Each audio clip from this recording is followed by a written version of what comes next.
Emotionally unavailable.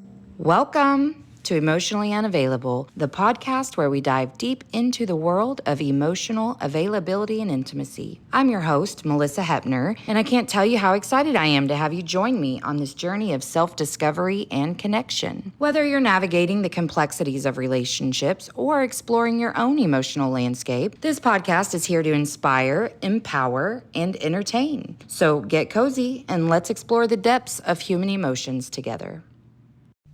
Hello, folks. Happy Friday. Hope it's fabulous for you. Let's get real for a second. I'm tired. I just finished watching the Thunder game not too long ago. I've taken an edible, and my sweet friend Kat, who I'm trying to introduce to you, apparently no longer has her Podmatch profile, so I cannot just read off an introduction, and I'm gonna have to, what's the word? Fucking free ball? I don't even know. Okay. Anyway, so it's been a minute since I've had to just talk about the guest instead of reading something off. Okay, so her name is Kat. I never asked how to pronounce her last name, but I think it's Dao, D-A-O-U, I think. Fuck. Damn it. Okay, well, just roll with me here. Okay. She does family constellation therapy as well as ancestral intuitive readings. She's amazing. I can't wait for you to hear this. So let me just, give peeps a little warning. So she has, intuitive medium gifts, okay? So if that sort of thing totally freaks you out, you probably want to tune out because we get real personal. I am actually not editing a single thing out of this episode. It was very, very raw and real and crazy spiritual. It was amazing. So, if you're open to shit like that, you gotta listen because it was pretty amazing. But so she really, in her family constellation, I was glad to get a better explanation of that because, my buddy Pete, the blue-collared spiritualist, he does that as well. I have two buddies, Pete. That's cute. Anyway, he does those as well. And I just didn't really have, a good understanding of what it was. Excuse me, before my interview with Kat. So it was amazing, and I'm really excited for you to hear this. We super bonded, and I'm not gonna lie to y'all, I've been stalking her ever since. I've been bugging the shit out of her, just hey, we still friends. Also, she has a podcast called Heal with Kat, the podcast, and there was something else. If you go to her website, and I'm going to include the link, you can get, she's got a freebie. I wish I could remember. Maybe what kind of cycle breaker are you? I don't remember. But, I just don't usually look up all this stuff. On her website, it says, it's time to alchemize your pain and experience total liberation. And boy, I'm going to tell you this much. The peace I have felt since this interview, insane. It's healed so much shit around me and my grandma, and even just stuff left over with my mom that I probably still needed some help with. I feel amazing. So it was 333 on the timer when I looked down. So y'all listen, if you're not totally weirded out by mediums, please listen because this is amazing. And I want you to see what she does because she can absolutely help you. All right. Well, I guess that's the shitty intro that you're going to get, folk and Kat. So yeah, I love you all. Thank you so much for being here. And, here's me and Kat.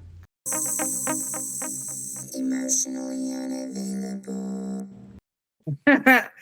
Hi. Hi, how are you? Good. I haven't recorded in a week, and I forgot how to let someone in the room. I was like, Friday morning brain. for real, I'm struggling. I've been traveling this week, and I'm so tired. Oh, where were you traveling? I went to Seattle. I got to be on a panel and then do a keynote to close out their conference, and it was really exciting. But boy, I do not travel well. I do not. Same. I'm that person that comes with the face mask, the iPads, the electrolytes, the bottle of water, and my own snacks, the compression socks. Listen, and you know what? I didn't do enough. I didn't do enough, and I did not have enough access to water. I was dying of thirst all week, and because Seattle's very like energy conserve, and so it was like their water bottles are in aluminum, which isn't a problem at all, but it seemed to be harder to find, and I was trying to save money, so I'm like refilling water in my damn bathroom, and that was not the vibe, Kat. Not the fucking vibe at all. And I was putting my little Mio drops in it, and I was like, this is not what I thought it was going to be. So anyway, yeah, I should have taken electrolytes. That's going to be a new one I have to add to my list, because I have found that when I do speaking engagements, like I have to give myself a particular brand of care afterwards. Like I started to feel my throat and everything that day. Like the panel was whatever, but keynote was, a lot of adrenaline. Yeah.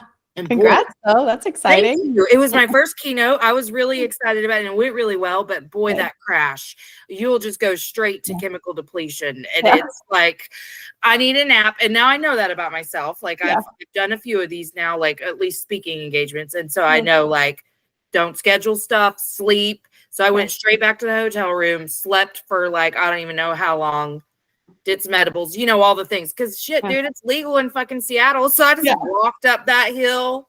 I was like, yeah, I need that. Thank you. Cause I use edibles at home for sleep, but like I'm not traveling with that shit and getting arrested, No, you don't want to do that. That is not good news. No, that's not what we want to do with our lives. Well, I'm really excited to meet you. I was looking at your profile again earlier, and I just asked my buddy Pete if you had interviewed with him, because I felt like at one point he was like, hey, there's this guest, Pete versus Anxiety. Have you met him?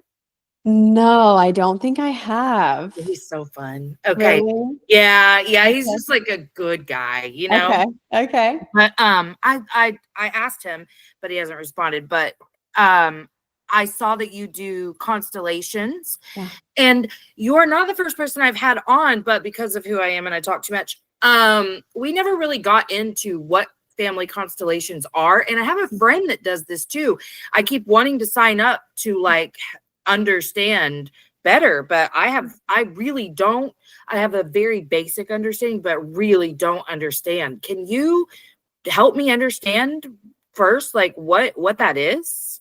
Yeah, it can be a bit complicated, because I think the idea of it is still like landing for a lot of people, but I like to describe it in this way, and it makes sense to me. Hopefully it lands for you too. But we're looking at all of the unhealed and unacknowledged trauma that's happened in your family lineage that has made its way to you epigenetically and energetically, and it's showing up in your life as a block. And it could be a block in any area of your life, emotionally, physically, spiritually, you name it, relationships, money, career, weight, food, parent relationships, whatever it is, they happen to show up. And many people will come to me and say, I've tried it all. I don't know what else to try. And I'm like, have you worked on your family? And they're like, it's a sensitive topic. And I'm like, that's probably where the root is. Yeah. Oh, I love this. So my background's in social work, and this makes sense to me why so many social workers are doing this in their practices, because, I remember it being a very powerful experience in grad school, learning just about doing like all of your, God, I can't remember the word now, but, just basically a genome map, and, looking at all of your systems and doing like a family tree, but understanding the trauma within each of those branches.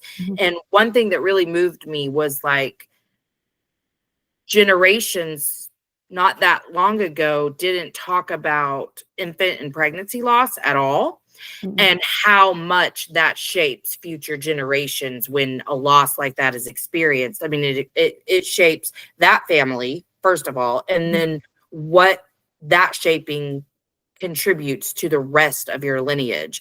And that one thing, I was like, damn, yeah, I never even thought about that. And it made me start to ask women in my family about their losses because listen, I got a real fucked up family and I knew that. But I was like, let's break down some of the fucked upness here, you know? Yeah. But yeah, I think it's amazing to do work that goes far beyond just the current what we're seeing, because that is what generational trauma looks like. Mm. And I know for me, and I've been talking for like 3 straight minutes, I'm so sorry, but Yeah. for me, I remember the first time I felt this unraveling of myself and generational trauma, and felt generational healing just by reimagining a couple of things, like going back and revising some scenarios that I had lived through. And I really did just feel like almost like the butterfly effect, you know, like just like, okay, now future generations will be benefiting from the fact that I did that. Mm.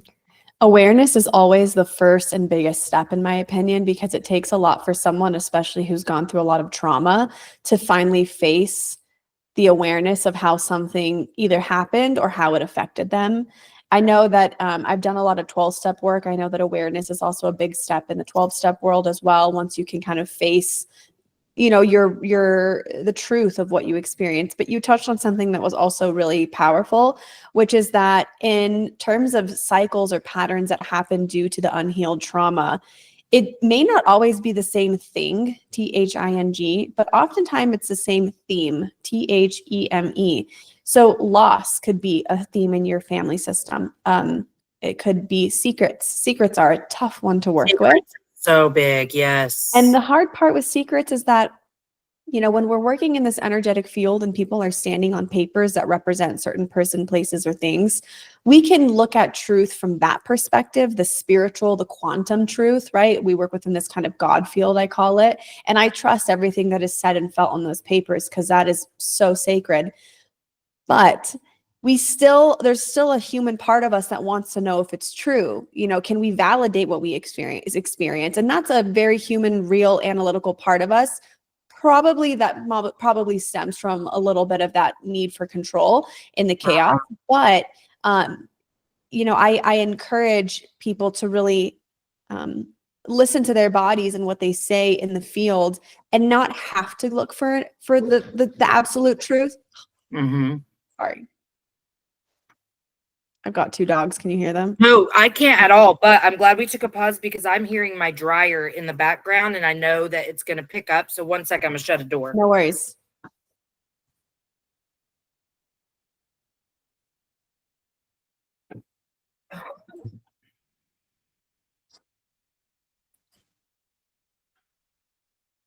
I also have 2 dogs in my bedroom right now, and I have no doubt they're going to act up at some point. So, Yeah, the mine always do. But anyways, yeah, so oftentimes we're just looking at the themes, and oh, with the secrets too. I want to say that like there might be that part of us that wants to know for sure. I've experienced things in my family that were secrets that I'll never know the truth, but I know that I feel resonance towards it, and that's enough for me to go into it. yes, absolutely. And in terms of the truth, I've really kind of gotten to a place where I just decided like I get to decide what's true for me, you know? And that's been a really big step. And even like in the whole idea of you create your own reality, like something that I really struggled with along with all of the other folk with any sort of trauma, all of us. I used to worry so much about like, I'm going to say it like this, but it doesn't really like explain it, but just like the how I was perceived, or I don't know, a lot of anxious attachment. I'll just say that. So in friendships, in whatever. So like if I'm not hearing from someone or getting a response, my response then to that is very different than what it is now. And now I kind of just go, well, I'm the only one over here determining that this is happening for this reason. I'll never know what the actual thing is here. So what if I just determine the reason is this? And I picture us loving each other in the silence. I mean, it took a little while to get there, and sometimes it still hurts my feelings, but overall, it was just like, people don't have to be thinking ugly shit about you to not have time to connect. And I can just decide, like, every time they cross my mind, it's because I'm crossing theirs. And I now just pause. It's 11:11 on the clock. I now just pause and go, we're sending each other love right now. Like, instead of what I used to do to myself, which was pretty mean. I mean, nobody likes me. Everybody hates me. I'm lonely because, and it's like, that's doesn't have to be the truth. Well, I have to share something with you because I can totally relate to that. And my fiance shared something with me that completely changed my perspective. So, the whole let them theory by Mel Robbins, that landed about 20% for me. It felt like I Right. needed more, it wasn't deep enough for me for some reason. So my fiance said that this man named Jefferson Fisher kind of changed that a little bit. And now it is like my motto. I don't need to change your mind about me.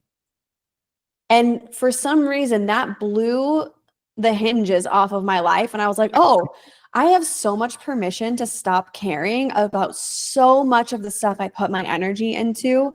I'm so worried if I'm going to be accepted or validated or how I'm going to be seen or if I'm going to be judged.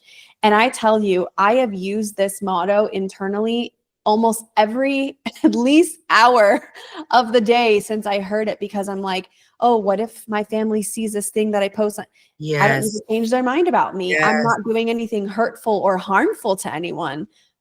I'm just expressing myself. And so that can be tricky with family systems, but yeah, that really changed my life. Oh, I love that Yeah. because I've had to, truth be told, since we talked about Mel Robbins, I just feel like she's in a spiritual bypassing type area. And I don't feel like I feel like it's dangerous to try to teach people just about a phrase or a mantra and not like the root of why they were thinking otherwise to begin with. So I love that that phrase is helping so many people. I love not that it is causing a little bit of harm. That's my opinion. But I agree. And she also had Dr. Gabor Mate on her podcast, and I listened to the whole episode. And I think he really enlightens her about some of the topics that you're talking about. So it might be interesting to go and watch oh, because you yeah. can kind of see her shift and go, oh, Huh. wait a second, I wasn't thinking about it like that. Uh-huh.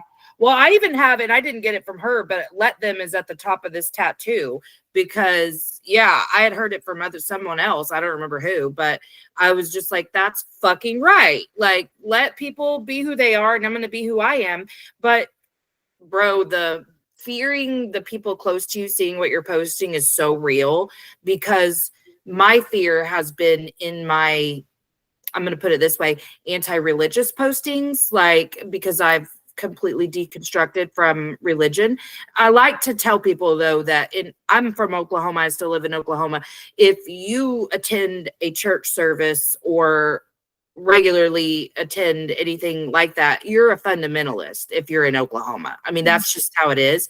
So the teachings that I received were pretty horrible.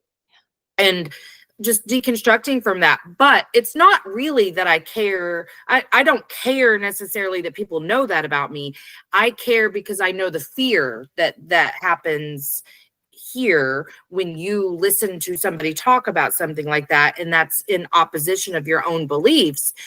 I'm now kind of demonic to those people. Like, you know what I mean? And so I want to change the world. I can't, I hate that you can't listen to me now because I'm demonic, but also I'm demonic now. So you're just gonna have to do with that what you will.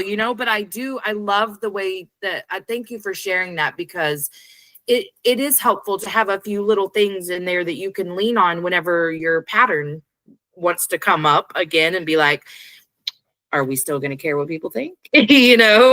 Yeah. And also that's such a great survival mechanism. Like how intelligent of our brain to go that deep into thinking we need to protect ourselves that much and survive by what people think of us. And also, I've had to do a lot of work on holding space for this inner child in me that was very intuitive as a child, very empathetic, had a lot of feelings, very sensitive. I can't help the way I was born. I mean, who knows the reasons why I was born the way that I was? But I do know that as an adult, I can give that to myself now when I couldn't before. And also on the demonic thing too, I've really studied a lot about the topic of belonging. I'm writing a book about it right now.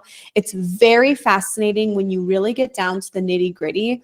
It's not as complicated as it seems. People just don't like what's different because they don't understand it. So, I talk a lot about in religion with my family. I was raised Catholic. I had a lot of good experiences. I had some not good experiences. I don't consider myself Catholic today. I'm an intuitive medium. Hello, I'm not even accepted in the Catholic Church. Right. But I am closer to Jesus and Mother Mary and God than I have ever been in my life from a completely non-religious standpoint. It is spiritual. It is my own thing.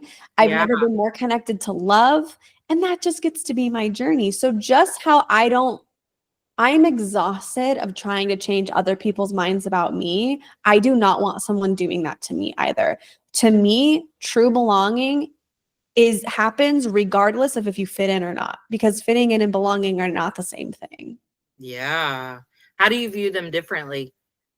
Fitting in is more of a surface level kind of ego thing. I mean, I definitely understand the connection piece behind it, the psychology behind fitting in, and a lot of us desperately want to do it, and there are pros and cons to it.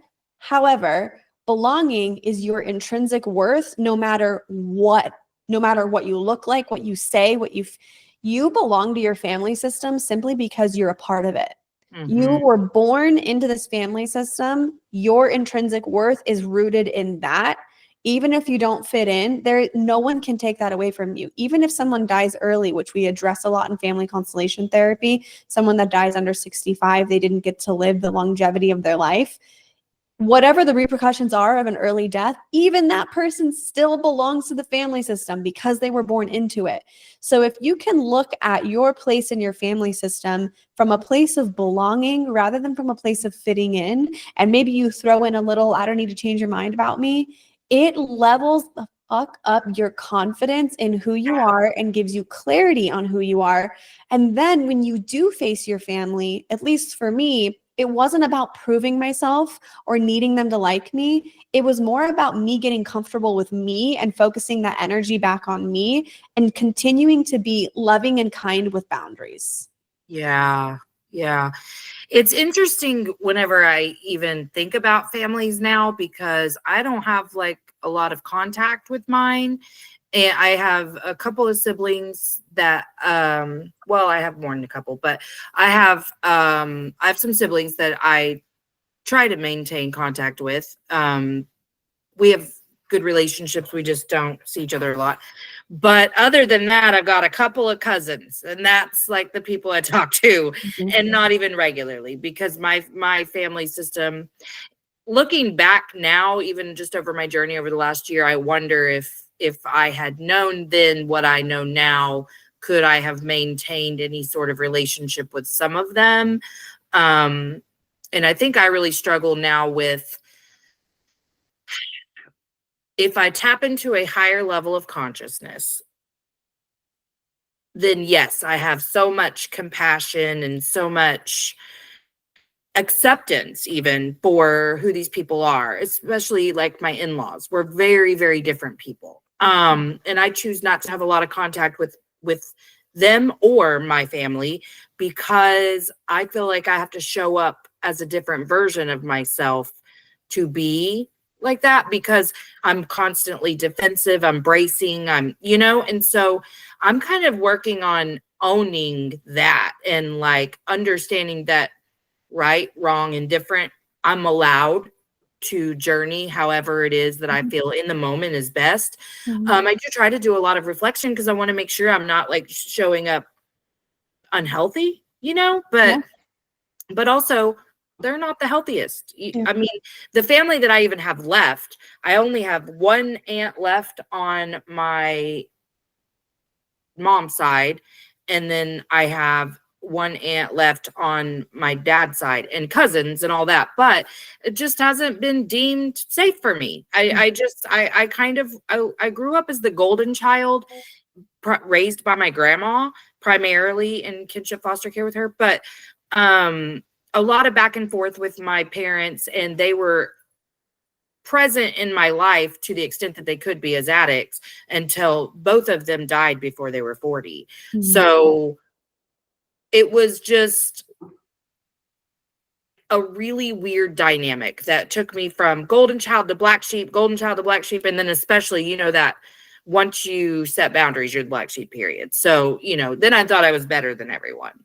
You know how that is. We all go through that stage. They're like, you just think, yeah, you're right.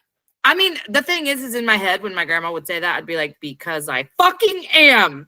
Like every time she would say that, I would never say it to her, but you know, she said it a lot. And so I'd be like, well, you know, there might be some truth to that, grandma, but not in the way that you think. She thought that I thought I was better than her because of money. And I was like, oh no, honey, I'm not a narcissist, but you are. So there you go. But it's just hard because I guess I do constantly, I want to say the word scrutinize, but reflect on myself and making sure. I mean, but that's what this is all about for me, is leveling up as much as possible, like really getting the most out of this experience that I can. And I'm feeling a little defensive, not because of you, but like somebody said the other day, like I was having like a vulnerable moment where I was like, oh, I'm feeling a little bit of rejection sensitivity here, you know, blah, blah, blah. You don't have to take that label on and blah, blah, blah. You're holding yourself back. And I'm like, I don't feel like that's what I'm fucking doing, but I mean, I'll be open to hearing about it because I didn't think I was doing a lot of stuff before that I figured out I was. So, okay, great. But do you think that there's a difference between taking on a label and do like, you know how that is, you know what I mean by taking on a label, or just being reflective and being vulnerable and opening up when something comes up?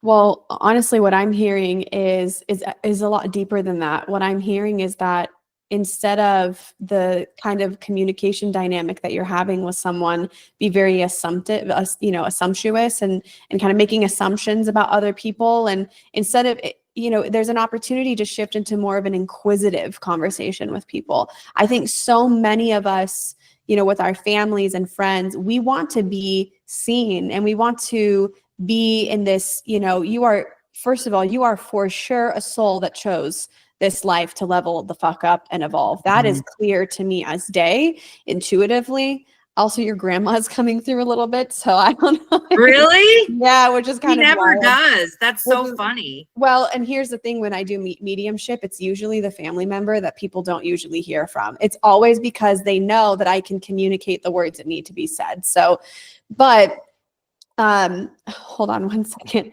Now I lost my train of thought. Anyways, Assumptuous conversations. yeah, I don't even know if that's a word, to be honest. I made that shit up, but oh, well, I liked it. I genuinely think more of us could benefit from dialogue and inquisitive dialogue rather than just being talked at. And I have to say, I do give my dad so much credit for this. He said to us growing up all the time, his dad taught him, I don't want to talk at my kids. I want to talk to my kids. And there were so many moments growing up that he talked to us. And we did feel that our voice mattered. And that's all of us want to feel, that we fucking matter. So I think the labels can be helpful to a certain extent. Like when I was diagnosed with OCD at 15, it finally made so much of my world made sense. Right. But if I feed into that too much and I stop getting curious about it and I get very rigid with it, then it starts becoming a block or a crutch, or I start getting into this weird long-term victim mentality about it. And I think being a victim is an important part of the journey because many of us are victims of things. But should we get stuck there and it becomes our identity, then we're on a whole different kind of journey. We have to go backwards a little bit. So no, I totally agree with that. That's why I don't do diagnosis as a therapist, because I'm like, it's not fucking important. We don't even need to talk about that, because I've seen people take on labels like bipolar and whatever, and just like that's their whole thing. So I definitely understand that. I don't feel like I'm doing that by being like, I mean, because the way I kind of do all of this now for myself is to just like, what's coming up? That's the wound it hit. If I cannot in 5 minutes or less get through that shit by myself. I'm gonna go ahead and tell the person who triggered it, oh, this is what's coming up.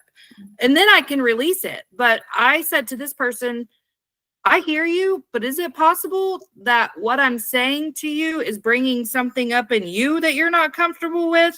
Because other people would not respond like this. I'm not saying the way you are responding is incorrect, but I do know other people have a different perception of me, of this kind of conversation. You know what I mean?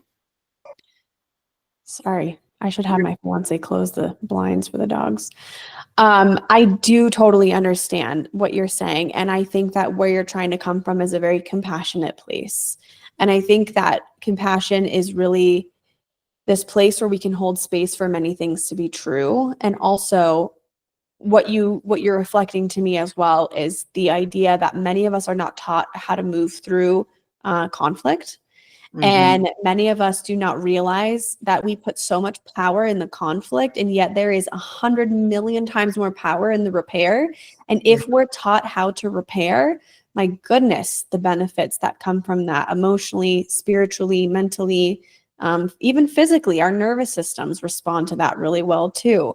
So yeah, I definitely think that what a gift if you can give that to somebody who's not in that place when they've triggered you.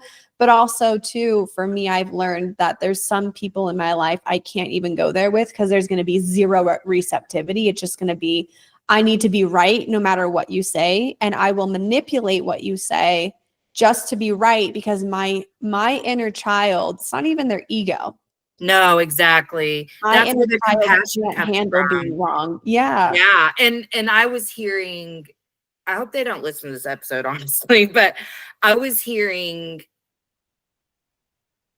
I was being dismissed because they were uncomfortable and they were dismissing themselves. And I was like, I wasn't even blaming you for the rejection. Like, I was just saying, oh, I felt a little something. I'm going to release it by letting you know. And as the conversation progressed, I was just like, I'm utilizing conversations like this for practice for me to maintain safety when somebody else has a big reaction to something I say, you know, because that's an area I'm growing in. And I used to really, really struggle. In fact, I purposely, subconsciously used to share with people I knew would have a response like that to confirm to me that I have no one to talk to. And that came up during this, like, fucking, I knew it, blah, blah, blah. And then I was like, oh, but you do, first of all, have people, not many, but a few that I can just go be 100% myself with and fucking unleash all of the shit inside of me and be like, okay, I feel better. Like, cause I do internally process and I'll be okay. But sometimes you just got to say it out loud, you know, and I'm a talker. I'm a fucking Gemini. I got to get this shit out of my head, you know? And so I just was like, taking the opportunity to deep breathe and stay safe within myself. Like, conflict's okay. You know what I mean? And this person has definitely triggered me a lot in like my healing, and it's been very useful for me. So I have determined that we will no longer have those conversations, but also I'm glad for the opportunity to practice conflict because I do avoid it regularly. And I'm not going to say didn't know how to create safety within myself during hard conversations. So I'm like, okay, like we're doing that. But I just think that actually most of what my keynote was about was the fact that as a society we are dismissive. We are avoidant of our own feelings. And I was like, on a micro level, that looks like exactly how that conversation went. And on a macro level, it looks like hearing about, you know, some tragic accident with a child, and your first instinct is to blame that parent and be like, if they hadn't this, because you need to dismiss what's coming up inside of yourself. So you can create a little anger, a little, you know, resentment, whatever, to not feel like the weight of somebody else's tragedy. I'm not saying you should. I just avoid those news conversations. But if I see them, I now know why I was having such a like angry response to somebody else's tragedy. I don't like the way it made me feel. Well, I love that your podcast is called the Emotionally Unavailable Podcast because you're probably teaching a lot of people how to face that part of themselves. I do think that our world and our society, especially in the US, I will say, my family lives abroad in Europe, and I don't notice this as much. But in the US, especially where we're at right now, there is never been more hyper independence. there's never been more conflict and that we're all avoiding. There's never been more needing to be right or wrong. And Dr. Gabor Mate, I honestly call him my unofficial mentor. I have studied all of his work. I've listened to so many YouTube videos. I've studied just so much of him because I really resonate with his perspective. He says that our need to put things in boxes, black or white, right or wrong, it's really this trauma response to find safety. If we went through very chaotic childhoods where, there wasn't a gray area, it wasn't safe to be in the gray area for whatever reasons there are, if we have to put ourselves in right or wrong, well, man, you miss out on so many nuances that are so important. And I like to think of things from the soulic perspective. And I don't know if many other people think this way, but as an intuitive medium, I do. I work very closely with my guides. I'm not sure if you resonate with that at all, but I do work. I don't as much, Yeah. just because I'm learning. That's a practice for me, but I definitely resonate with it. I love working with my guides. Once I've been able to feel more confident with them, we all have guides. You can call them angels, you can call them ancestors. I mean, they're not really ancestors, but you could call them whatever you want. They're just basically your spiritual therapists that are always there for you. And, there's so much that they've been sharing with me around this topic and how we're moving into a world of we rather than us versus them. And I think of things from the soul perspective that when we cross over and we go into reviewing our life, will we be held by the black or white visions that we had, or will they be showing us the nuanced gray areas that we missed out on in terms of where we could evolve or grow?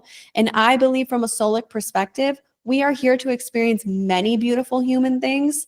Evolution and growth is high on that list. And so you can't live in a world of evolution and growth if you're living in this black and white box for yourself. You have no idea.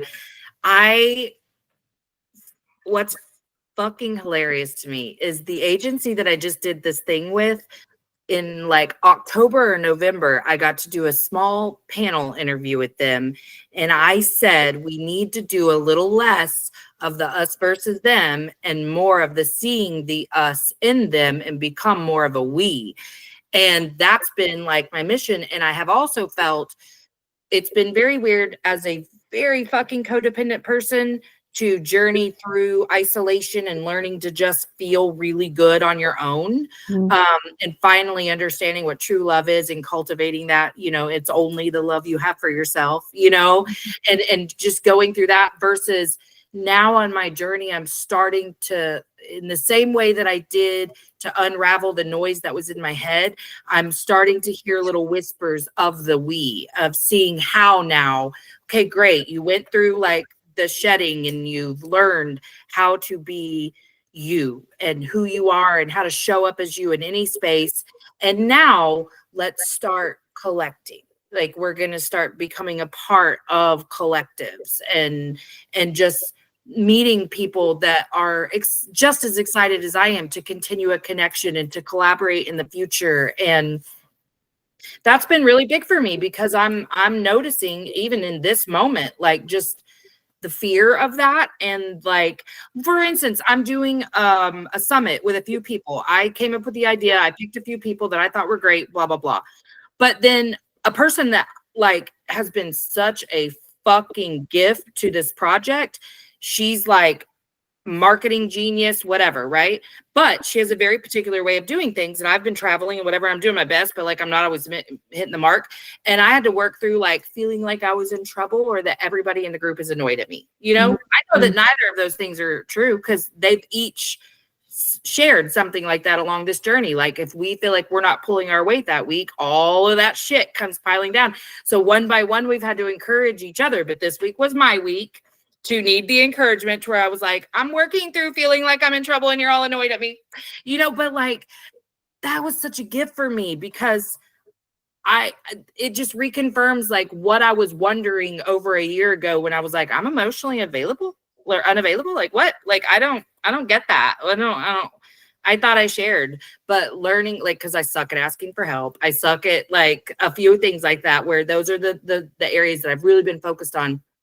And so for me, it's just been a gift to experience conflict, experience correction or feedback that I'm defensive about and how to like work through that. But that's what I feel peace is plugging in. Like, this is how you become a part of the collective and not just individual. But I had to build all this shit to now be a like good member of the collective. You know what I mean? I totally know what you mean. I've been going through something really similar where there's been a lot of relationships I've had to put on pause, professional and personal, and really take accountability in how I'm perpetuating a dynamic within a relationship that may not be something I want to take into my future, something I'm ready to leave behind. And it's so interesting how certain people I'll speak my truth with, and there's so much receptivity. And I'm like, thank you for letting my soul just be figuring out, how to be on this journey, rather than some people will be very disorganized in their response. And it really triggers me because I'm like, listen, I am your grade A creme de la creme, people pleaser, caretaker, oldest daughter of 5. If you start acting like you need something, that bitch is going to come full force and I'm going to forget who I am. So I have to not be in relationships like that. And yet at the same time, I'd be curious if you're feeling this way too. It has then created so much space in my life for a few things. One, my intuition has never been more tapped in and tapped on. I thought I was confident before. This is like another level. Yes. Two, I have reached a place of acceptance that some people can't move forward with me in life as much as I thought they were going to. And I grieve that very much.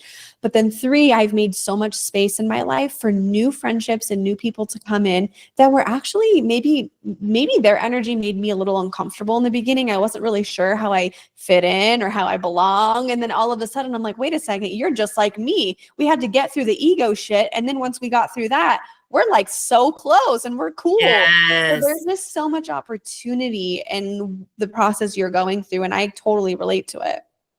It's wild because at first it was so lonely. And then I learned how to fill my time up with good things. I kind of just learned how to fill myself up. Like I was literally just running around asking everyone around me to fill up all those holes from childhood.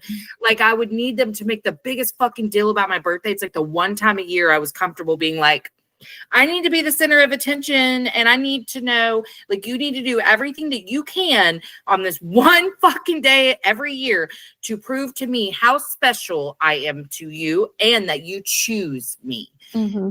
And learning to choose myself and inherently feel the value and the worth that I bring to the world and every experience that I enter, man, that carries so much more weight than anything they ever attempted to do. And I'm going to say attempted because even their best attempts still left me feeling disappointed. Like I was still like, I guess nobody loves me. Yeah. Yeah. Well, and also what I'm hearing too is that you really need people to see. It almost sounds like you're saying, I feel safe when people can see my outside and see through that into what's really going on the inside and kind of just let me work through my own shit to like open up to see that vulnerable piece inside. I think that's part of the kind of themes that I've been hearing from spirit a lot lately is like people are just taking a lot of people for face value without looking at the why behind it. Like we want to put our family members or friends in these boxes. But really, my story and their story about their life is just as valid as a story that I carry for my life. How they handled and carried that story may have been really harmful and really hurtful. And that shit sucks. And you can't make excuses for that. And if you need to be estranged from them, more power to you. You got to protect yourself. But it doesn't dismiss that they also have a painful story behind that. It's so funny because I was watching this documentary on Netflix about some like murder case or something. I forget what it was called. And I said to my fiance, I wonder what that murderer's, whatever his name was, I wonder what his life story is. And he was like, are you empathizing with this dude right now? And I'm like, no, actually, like I am. Like, what is this guy's story? Like, where did he come from? What is going on where your brain starts to say, this is okay? I think a lot of people don't approach others from that perspective. I think a lot of people just don't want to take the time to do it. Yeah, I think it's a form of dismissing. And for me, the way I felt like the key for me and what I'm seeing as the key for others is when you can give yourself all of that compassion, it starts to extend to other people. But you're not going to allow probably more for others than you would for yourself. For instance, perfectionist standards that I applied to myself, I'm not letting anyone else off the fucking hook either. Now, was I perfect? No, but I did expect you to beat the shit out of yourself the way I did when I wasn't perfect, you know? Yeah. And so, like, understanding that has really helped. But even every time I uncover something, it's like, oh, I do that too. Every single time, it unlocks a total different level of consciousness, of compassion, of love, Mhm. and of giving and receiving. Like every single time I'm like, oh shit, I do that too. It's a gift to receive those downloads, because Yeah. then I can look at you and go, oh, I know exactly, in the same way that I can hear your shame when you talk and I can hear your wounding when you talk. I know exactly why people do what the fuck they do. So that's where it's hard for me, is like, how much leeway do I give to anyone just because I know what they do? But see, that's interesting that you bring this up, because that's where I've been with my grandma Mm. for this journey, is because, well, I was, growing up, I would have been like, she's my best friend. She saved my life. She blah, blah, blah. And then as I started to place boundaries and take care of myself a little better, I think it was easier to do that with anger and resentment and bitterness than to like feel what I had gone through with her. And then it was weird because a switch flipped one day and I could not remember anything good about her. I like literally could not. I would think and be like trying to remember good memories and get into the energy of those memories, and I just couldn't. And then at this panel thing, the night before the panel, I was like, what am I going to fucking talk about for kinship foster care? Like, because I didn't get a list of the questions that they were going to ask because I had to miss the meeting. And I knew a couple of them weren't going to be relative to me. And so I was like, and then one they asked about culture. And I was like, I don't want to answer questions about culture that I wasn't prepared for, because I was like, we're white. I'm not even going to go there, like straight up. Yeah. But the story came to me the night before that I don't think about that much, even though I wrote it in my first book.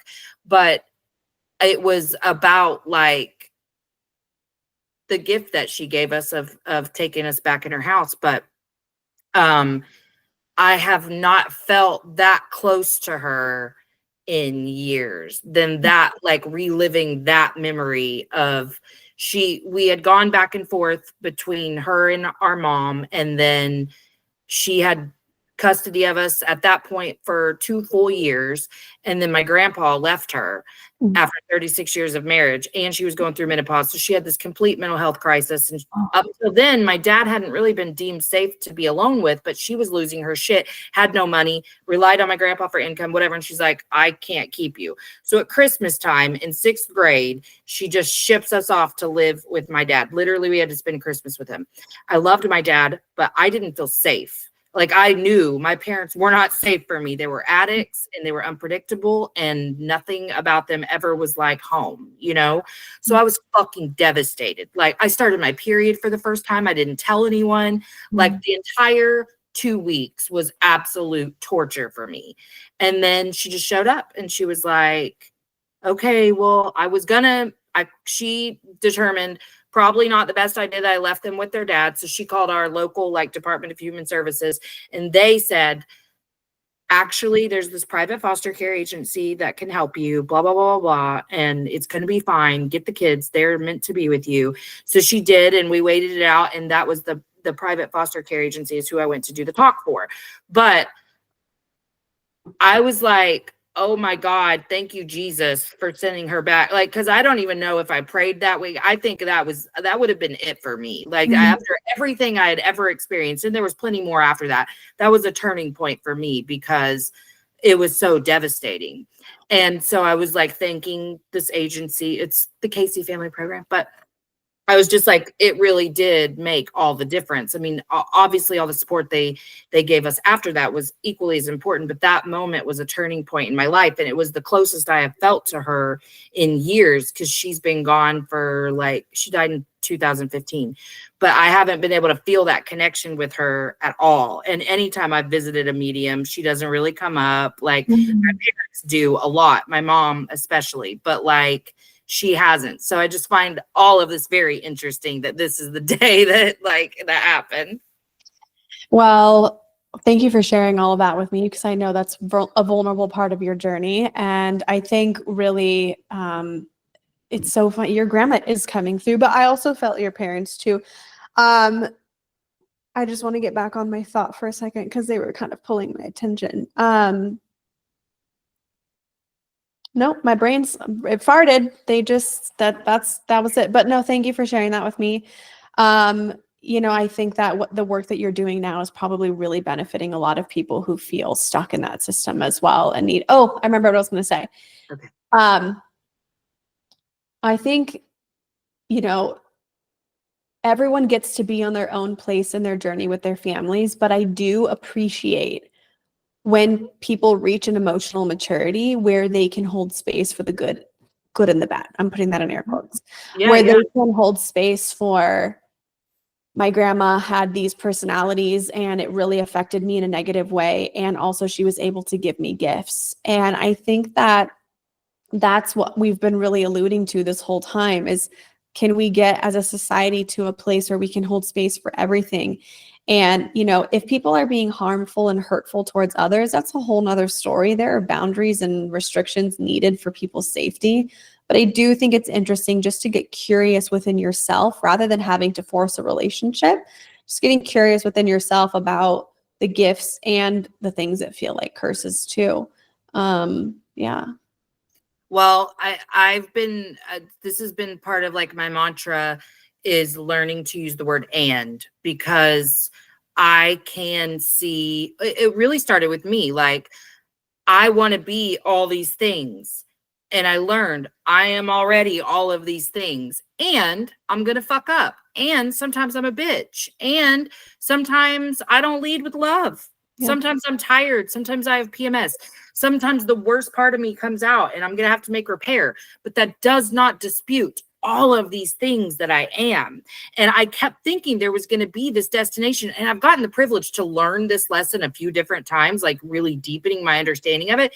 But I really did believe, like, at some point I was not going to be a bitch anymore. Or, like even whenever I learned, like, I can be an advocate and I can be soft and I can be, flowy and whatever. It just, I still thought I was going to be perfect at something after a certain amount of time. And so I still relearn that all the time, that like, you are this and you are that, and all of it matters. Like, why am I trying to rid myself? Because it is when we can alchemize our dark and our light that we are our most magical, in my opinion. And I'm trying to teach people, like, even like with their kids, the things that we stress so much about with our kids, I'm like, well, the things that you are seeing as their weaknesses are very much their strengths. They are very much a part of the fabric of who they are. And when you take one thing, you take it all. So be very careful about what you're trying to rid yourself or your children or anybody else of, because it all fucking has a place. And I think that's been really important for me, is just learning, like, I'm gonna show up how I show up that day. And it just is what it is. That's why I've really, really, really tried so hard to make this show so authentic, because that's one way that I can show people how to show up out loud. Just be you. It doesn't matter. Yeah. Well, my favorite statement is yes and. There's a whole chapter in my book on yes and I think that's a beautiful way to look at it, is your inherent worth is never determined by the and. Yes, you are beautiful. Yes, you are smart. Yes, you are all of the amazing things. And also, you get to be a flaming bitch one day if you want to, because that's just how you're being human. And I think there's a lot of permission in that. Yeah. Do you, like, let me ask you this, since you work in the spiritual shit so much, because I've just, all of the spiritual stuff is fairly new to me. I was always intuitive. I was always whatever, but that was a part I was kind of scared of as a kid, Mhm. you know. I was like, I'm a little psychic. That's weird. But then that was it. Like I was just like, I let it go.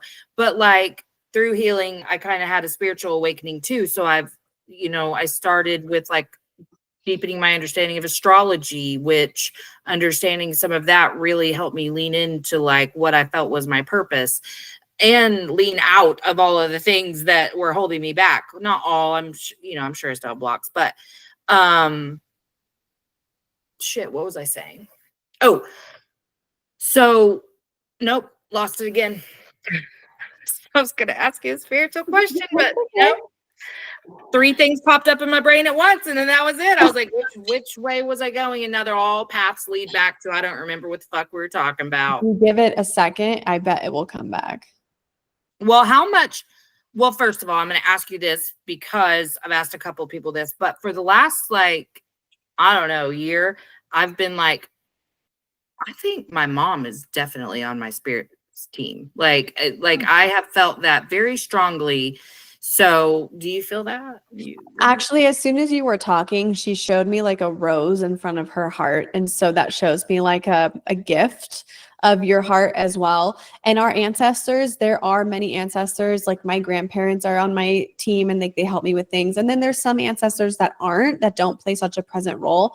But the feeling that your mom gives me is that because you're her daughter, and once she crossed over, she was able to disconnect from the addiction and the ego.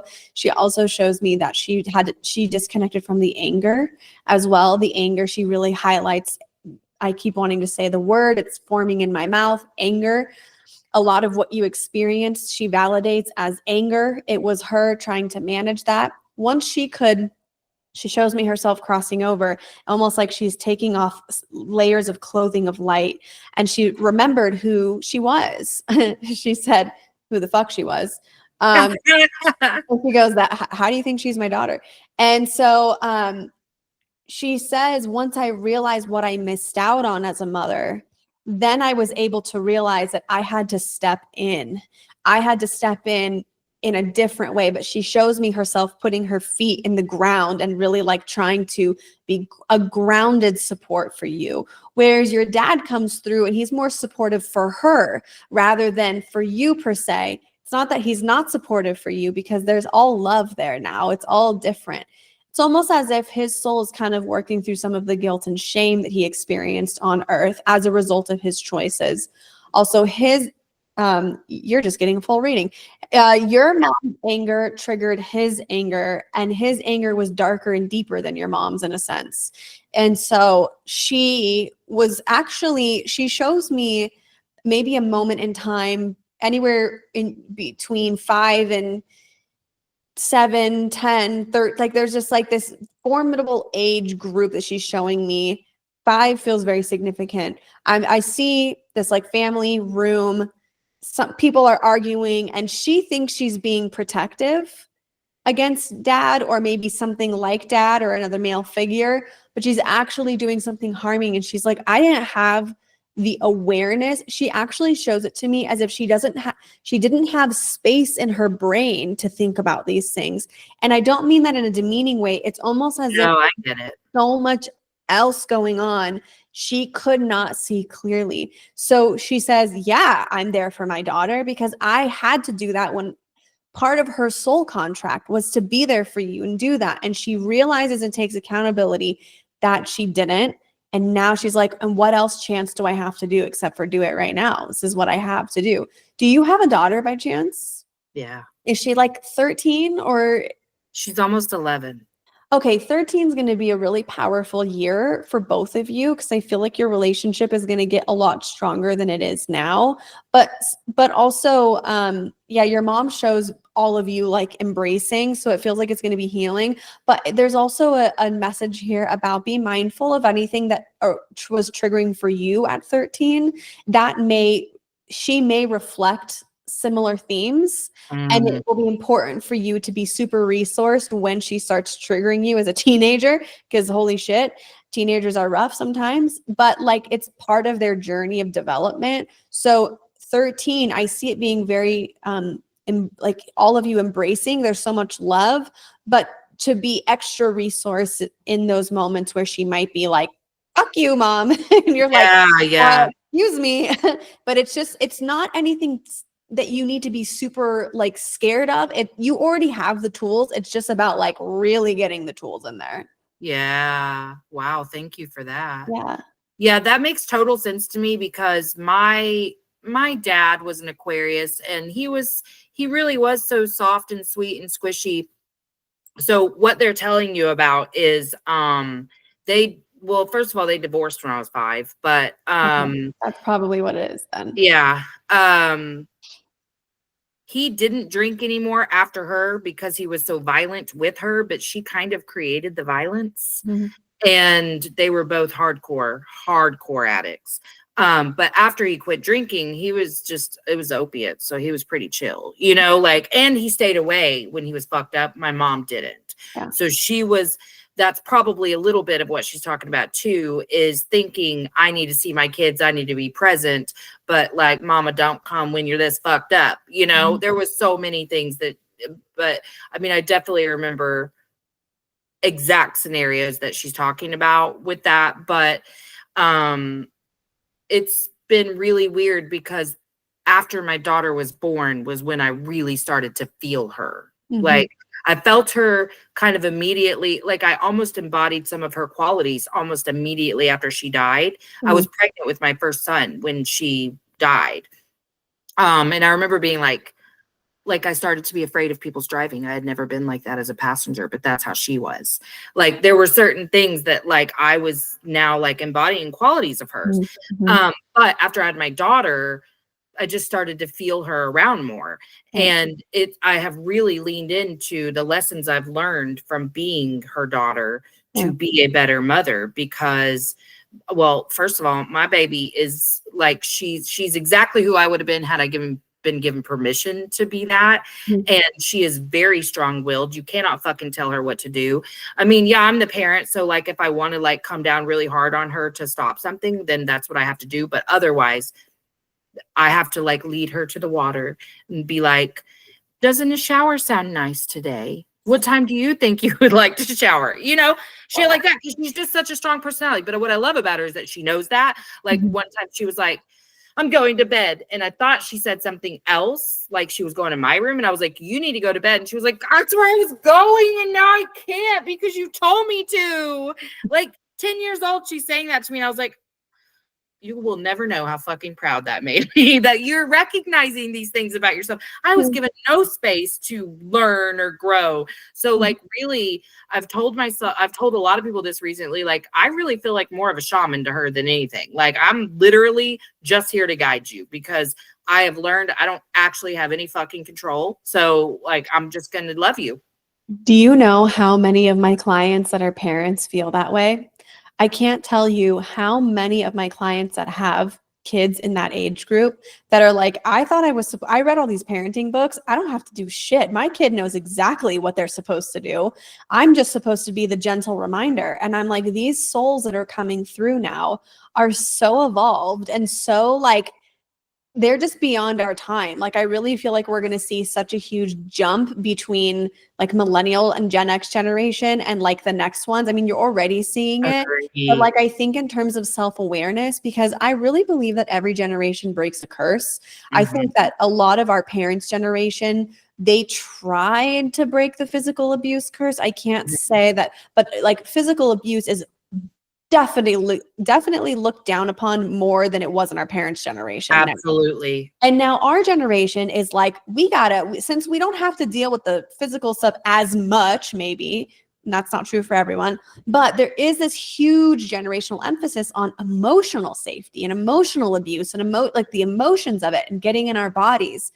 And then this next generation is all about like high level of intelligence of spiritual awareness or self-awareness and like just yearning for truth. It's very cool to see. But I want to go back for a second on what you said about when your mom passed. You said she was under 65 when she passed. She was 39. So many times in a family system, when an early death happens, it almost leaves somewhat of like a black hole in the family system.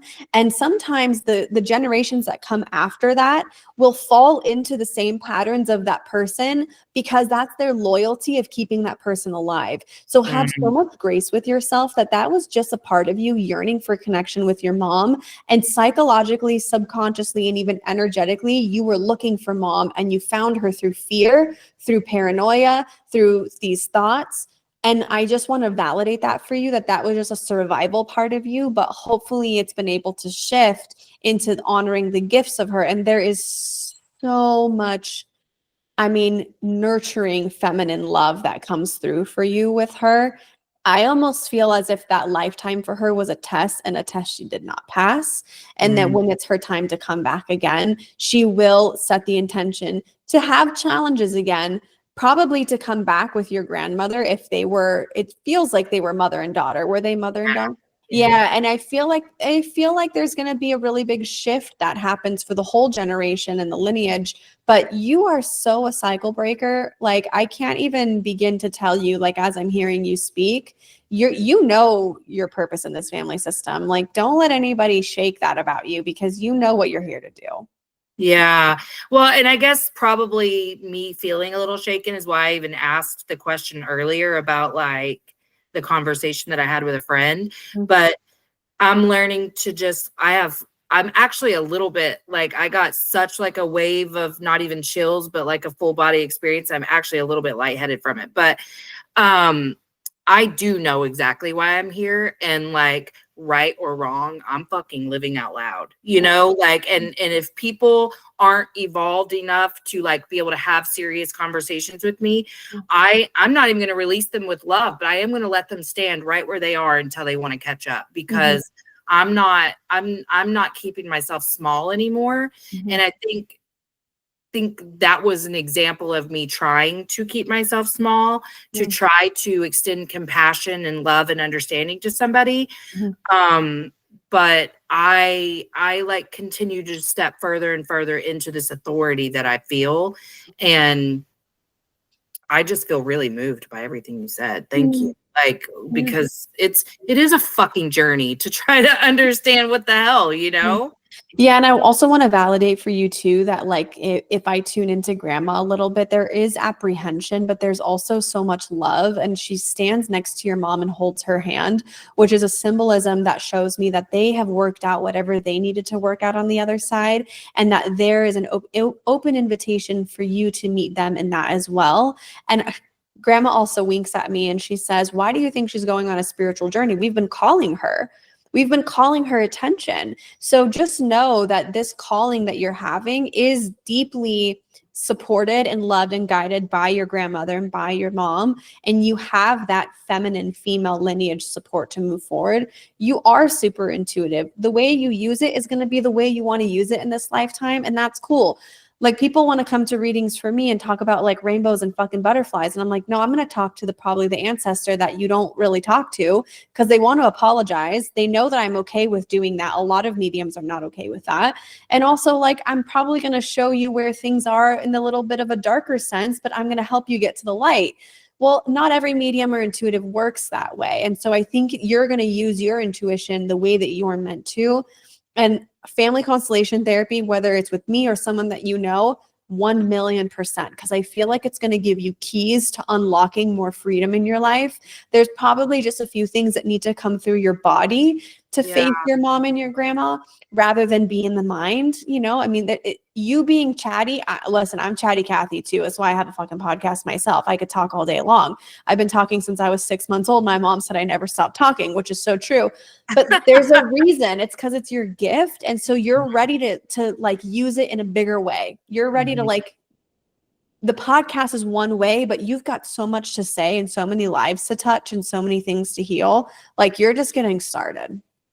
That's what I feel. And I'm trying to find my stage. You know what I mean? Yeah, Like you will. that's where I'm at, is But like, you gotta meet, there's people that you're gonna meet that you haven't met yet. And you'll only meet those people once you use your voice in different ways, start using your intuition, and you put yourself in places and situations that you may not feel fully comfortable with, but you know you're drawn to them. You know, a woman's circle, or, you know, maybe it is something in the foster care system where, you know, you're kind of intimidated, but you know that you can help. It's just about following that intuitive feeling within you. awesome. I Yeah. feel like that's what I'm doing. But, well, I've never felt this before. So this is very interesting to me. The sensation that I still have in my body is very weird. Like I don't even feel fully connected to myself right now. It's very interesting. In a bad way? It's too No, much? it's a good Okay. way. It's a Okay. good way, but it's different. So it's like it is bizarre. I can't even explain it to you. I hear an echo even like from me talking, but not like from the computer, but it's like I feel full of something and I don't know what that is. It's very interesting. Could be life force energy. Yeah, maybe. Yeah, I mean, because everything you fucking said from the time we started talking was shit that's been like circling in my brain for the like I was on the plane yesterday thinking like because I'm a victim to the TikTok tarot readers. Sometimes I just watch them, you know. Okay, good. Because I'm like, sometimes I'm like skip, and then other times I'll skip, and then I'm like, wait, and I go back, and I'm like, okay, that felt meant for me, so I'm just gonna again. I assign the meaning to all this shit anyway, right? So I'm like, I decided that meant something for me, Yeah. but I was. A lot of the words have been, you just haven't met them yet. Like it's good, you know, and the flow of it's funny that you were saying feminine with my mom and grandma because that's been the journey this last year is like leaning into the feminine because I realized like I had lived in my masculine energy my entire life and tried to control everything, and I feel like I'm doing a pretty good job of like flowing to where the opportunities take me and whatever. I've been like, is it now time for me to be a little more masculine and go out and search more? But that doesn't feel right. It doesn't feel right. I think you're going to have a male mentor that comes through for you. They don't feel necessarily spiritual, although they could be spiritual naturally, but I'm not talking like he's not doing what we're doing right now, but there is something about him. He seems a little bit older. But he comes in as a mentor for you to support that version of you while you learn to feel safe to spread your wings and fly. It almost feels like like a grandfather energy. But this person's alive. I mean, it's almost like this person's either in your community or maybe a little bit outside of your community. You'll meet this person and it'll just kind of like all click for you. And it'll just be like, we need to talk, but I'm not really sure about what. And I think that's why Spirit was saying it's going to be uncomfortable. You're going to have to get out of your comfort zone a little bit. There's probably not going to be a reason as to why it happens, but it will. And when that person comes through, he will open door after door after door after door for you. And you just have to learn to trust that this man he cares about you. He's there to support you and to act as a masculine support and container for you too. Okay. Yeah. Wow. Yeah. I feel like Wow. in that past life, he was a teacher of yours. I see like a Native American lifetime. So I feel like he just comes in and acts as like a human guide again for you. Kind of in every life he comes in and kind of shifts your path a little bit for you. Okay. I have to tell you this. I'm so sorry, but like, Yeah. okay. I do have native hair. My mom was actually much more native than like I am. None of us really like connected to that part of our ancestry too much. She did a little bit. She did shrooms and shit up in the mountains of California. But I met a lady who works with indigenous communities. She's indigenous. She teaches for the University of Washington. I'm gonna shout her out, Angelique Day.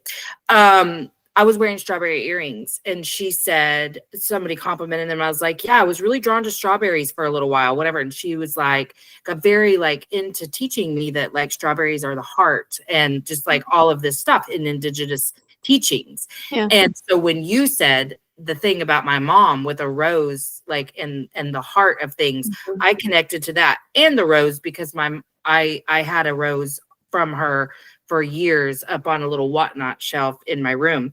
Oh. And so all of these things are just crazy to me because like there's just so many different connections that I've made over the last few days, and you're saying shit that connects to all of it. So it's just crazy. We were meant to meet. I love your energy. We were so meant to meet. Your ancestors are so funny. Everyone just kind of like shut down the energy and they're like, see you later. I'm like, okay, bye. We were for sure meant to meet. And I totally like we should totally stay in contact. I mean, I would love to. But yeah, you're just on this really sacred path. And I hope you meet more people like you, like me, like in this community who really validate that for you. That's really super cool. I hope so too. And what's funny is when I pulled up Podmatch earlier to look at your profile, I said to myself, oh, we were meant to meet. Yeah. Like the words came out of my mouth. Yeah, I didn't just think it. I was like, oh, we were meant to meet. Perfect. I just read the first line and I was like, that's right. Okay. But I do believe that. And I would love to stay connected and collaborate in any way, shape, or form that ever feels like it resonates with you. Yeah. I'm just trying to build coalitions and communities and be a part of other people's communities. I don't know what I'm doing. I'm just doing it, you know? I think our paths are going to meet professionally at some point. I see us meeting in person and being a part of something together. I don't know what it is, but I do see our paths crossing. So we have to stay in touch. Absolutely. Absolutely. And what is the name of your podcast? It's called the Heal with Kat podcast. I dive into like psychosolic evolution growth. So like the spiritual and the physical growth that we go through. And I do a lot of interviews with people, but sometimes I do solos too. Okay, well, I'll make sure I check it out. I'm excited about that. And yes, I'm serious. Stay in contact. I will. Are you on social media and stuff? I'm on TikTok and Instagram. I mean, my social media manager manages my Instagram for the most part. I'm mostly on TikTok because I just prefer that community. But oh my God, I'm trying.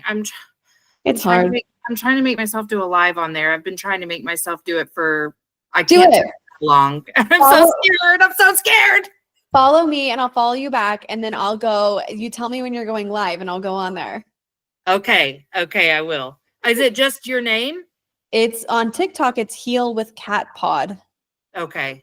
I wonder if I've come across you and didn't even realize it. Maybe.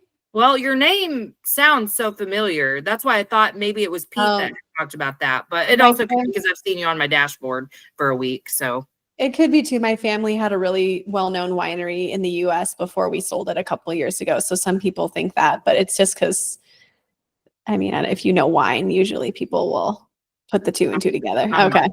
I'm not cool. No, it's not about being cool. It's just sometimes people will say that and then they'll be like, oh, the winery. And I'm like, yeah, that's my family. Oh, that's crazy. Where do you live now? In Denver. We're about to move to Boulder, but I'm in Denver right now. Okay. Yeah. Well, if you ever want to, Morgan Roos is on TikTok and she. Yes, I know. I don't know her, but I know of her and I've watched her sagas and I'm like, oh my God. I'm new to her. And so I'm like, God, that is chaos, and I love it. Like it's so entertaining to me because I have to be so careful about the media I consume. Yeah, I've stopped. Like I was a true crime girly. Like when you were talking about your Netflix documentary, I was like, oh, I did allow myself to watch the Gabby Petito case because I had followed it on TikTok when that happened. I watched the documentary, but that's the only true crime I've watched in like a year because I just I don't listen to the same music. I don't anything. So Morgan's such a safe little outlet for me. So when you said Denver, I'm like, what Denver? I was like, oh, you got to go to the dive bar. You got to go to the Rat Shack. Oh my God. I don't even drink, which is so funny. My family had a winery and I don't even really drink that much, but like I could not live her life. I'm like, girlfriend, I live in my house. I am like, I don't leave this 5-mile radius. Like me too. And I like everything I do is remote now pretty much. So I was traveling, especially I was like washing my hands extra and stuff because I'm so susceptible to germs now. Yeah. I don't leave my house enough. And I'm like, okay. And that's why my throat hurts today, Kat. That's so funny. My throat. Yeah, of course. Thank you for having me on. This was awesome. It was awesome. I'm so excited. Seriously, you've made my entire day. The feeling has passed, so that's good. I was a little alarmed by it. I was like, am I going to pass out? Because it feels like that a little bit. Oh gosh, I worried maybe that you were disassociating or something, and I was moving too fast. No, it was an actual physical sensation from my toes to my head, and it was like it. I just can't say it any other way than I felt full of something, and like I was buzzing a little bit and a little bit lightheaded. It was weird. I felt very present, but also like my body was widening. It was really weird. That's the only way I can say it. So Your soul whatever was merging. you did, yeah, like whatever you did, little voodoo queen over here, I just talked. I know, but isn't it wonderful to have such a gift like that when you speak people? Because that's the thing that I've gotten really comfortable with saying out loud is like, no, I know that when I talk, people listen. Like, so my old social worker is, who she's like really high up in that organization now. And she did my introduction, and I hadn't ever like been like, I know her, because I didn't know if she had said that when she like booked me on stuff like this, but she introduced me and she actually like told everyone she was my old social worker and whatever. But after the panel thing, I was beating myself up a little bit because I knew that the story I told was impactful and I knew that part was great, but I hadn't really said a lot else. And I did say, like, I'm not going to talk about culture because we're white. So, like, what, And I was like, should I have fucking not said? I was just beating myself up a little bit. So we went to dinner that night and I was just really open. I said, listen, I just need you to tell me you're okay with what I said and blah, blah, blah. Like, I don't want to think about this anymore. I don't want to whatever. Like, she's like, are you kidding? Did you see people's reaction? I said, no, I know. And that didn't surprise me. I don't give a shit. Like, I knew that was going to happen. I'm okay saying, like, I magnetize people when I talk, or specifically when I share stories. Yeah. But like, I said, this is some mom shit. I need your approval. Can you just give it to me really quick? And she was like, you have it, man. And I was like, thank you. I needed to get past this. And this was the only way. Sometimes we need a little validation. This voice may have gotten us in trouble in the past. So when we use it, we got to make sure it's okay. That's exactly fucking right. And I'm just now comfortable with using it to the magnitude that I am. Like, I was silenced as a child and learned to shut the fuck up. Yeah. And I became a writer because I could do it all perfectly. I could craft a sentence and whatever. And now I have no desire to write most of the time because I've learned to be comfortable speaking. Yeah. But I was just like, well, you're the only one I cared about approving of me. So can you just tell me, please? And then yesterday I texted her because she's actually back in Oklahoma dealing with some family stuff. And I was like, hey, I made it home safe. How are you? No pressure to answer if you're busy, whatever. And she was so kind to be like, I just want to, tell you everybody loved you and just like all the things. And I was like, oh, honey, I was past that on Tuesday whenever I got what I needed. I knew that the keynote went well. Like, I got a standing ovation. I felt the energy. We were all good. But I thought it was really sweet that she was like, you did so good, honey. You did so good. Congratulations. That's a dream, honestly, to do public speaking and get a response like that. My gosh. It really was. It was so awesome. And just for people to like stop me immediately and ask questions about what I said. And I've already gotten a few people who like had to go and look me up because I didn't put up any sort of contact sheet or whatever. And they had to go. I got a message from someone who found me on Psychology Today to send me a message to be like, hey, blah, blah, blah. And I was like, okay, I'm going to feel real good about that. I'm you good about that. Soak that in. That's what we do this for. Yes, that's why I've been just trying to live in that energy the rest of the week. Just like, oh my God, that was amazing. And I'm fucking grateful right here, right now, no matter what else happens. Like, that's amazing. I love that for you. That's so cool. You. Well, I've loved this conversation. I appreciate your openness so much, and thank you for giving me a free reading. That was sweet. But I'm gonna look and see kind of like what your pricing is and stuff, because I really do want to do this. Okay. Yeah, and if you do end up booking, let me know. I'll give you a referral code before. It'll give you like 20% off a session. So just as a gift. But like, yeah, I really think whether it's with me or anyone, I think there's so much available to you in that. So yeah, I'm excited. I really am. Thank you so much. This was wonderful. And thanks for your honesty, your vulnerability, and like just being you. It's so refreshing when you get on a podcast and you meet someone who's just themselves rather than like, like buttoning up. You're just like, okay, I appreciate like all the fucks and the shits and the things that I just appreciate. Yeah. Yeah. And I hear you on that. Thank you for saying that, because I'm trying to get on other people's shows too. And sometimes I'm like, wow, y'all are real precious about this. Well, like, I don't want to be that way. Oh, you will. I would love to be on your show. Yeah, you can talk. We can talk about your story. We can talk about the book you've wrote. We can talk about anything, the foster care system, like how it affects the family. Like, I'll send you the link to book on my calendar. I think I'm booking out until July right now, but either way, it will give us a good time to chat. Hell yeah. That would Okay. be awesome. Okay. Yeah. Yay. All right. Well, have a fabulous Friday. Thanks, you too. Thank you. Bye-bye. Bye. Hey, make sure you've given the show a 5-star rating on whatever platform you're listening to if you haven't already. And check out my website, empoweredwithmelissahepner.org, or my link tree on Instagram at melissa.hepner to check out my latest offers or workshops.